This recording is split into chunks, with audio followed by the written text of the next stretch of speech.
Well, hello, it's me, Lola Joanne, once again, here for the weekly vlog, which is the audio and video of my blog over at www.lolajovan.com. We're here to talk about art and maybe a little poetry, so without any further ado, let's get started.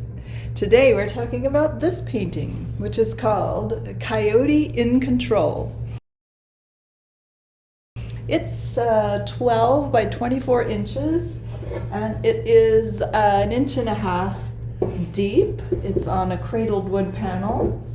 It is not framed, but it is ready to hang. And here is the poem that inspired this painting.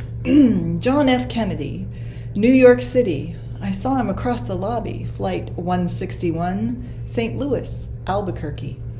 Coyote looked in control, cool, fitting right into the city, smiling when a pretty woman passed him, figuring out his flight, making calculations from behind the New York Times. Slick, right down to his Tony Lamas. Coyote, I'd recognize him anywhere. Copenhagen, New York, Gallup.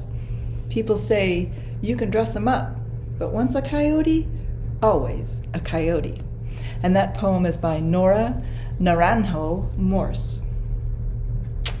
Here I am, looking for words to partner with the art, coming across Naranjo Morse's poem, trying to sift for a few lines. But no, I must post the entire thing because what she did with those words, the story, the attitude, the coyote-ness, simply could not be sifted, shortened, or abbreviated. So I gave you the whole thing. And it makes a very good point as well. So much of art is about words. Words to describe process and inspiration. Words to elucidate themes and meaning. Words to point the viewer toward a more full, immersive experience with the art. In the process of painting, I spend about an equal amount of time with paint and with pen or laptop. Poems and quotes scribbled and copied, authors, poets, researched and read, trains of thoughts written down in a hurry before they become like fireflies in summer and flit away, taking their illumination with them. Naranjo Morse influenced my thoughts about my own painting when I came across her poem. The coyote? Whew. He's a slick city guy, hanging out with house cats, wary of cars and security lights. Does he read the New York Times? Maybe. I'd love to hear what relationship words have with art in your world. Do words make art come alive, or does art describe something words cannot? Leave a comment. I'd love to know about the art.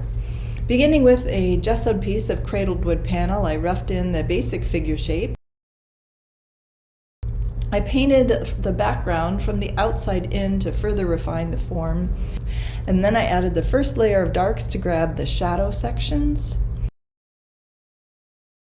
Then using a small flat brush, I worked in the geometry of the coyote's coat and then the shading on the cat.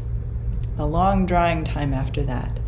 Special attention and a small brush for the faces, another layer of darks, another layer of the background, carving in to the coyote's chest and neck with a small rubber wedge, and then carving through the background layers to expose some of the underpainting and add some texture. And then finally, whiskers. That's all it takes to make a slick city coyote. Thanks very much for hanging out with me for a few minutes this week. Head on over to my website, www.lolajovan.com, and subscribe so you'll never miss a bit of malarkey.